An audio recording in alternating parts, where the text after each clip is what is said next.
আসসালামু আলাইকুম। আপনি কি জানেন পৃথিবীর শ্রেষ্ঠ মানুষ রাসূল সাল্লাল্লাহু আলাইহি সাল্লাম কিভাবে তার দিন শুরু করতেন? ইতিহাসে তার ২৪ ঘন্টার প্রতিটি মিনিটের সময়সূচি নেই।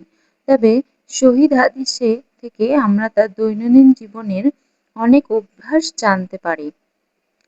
রাসূল সাল্লাল্লাহু আলাইহি সাল্লাম আমাদের জন্য সর্বোত্তম আদর্শ।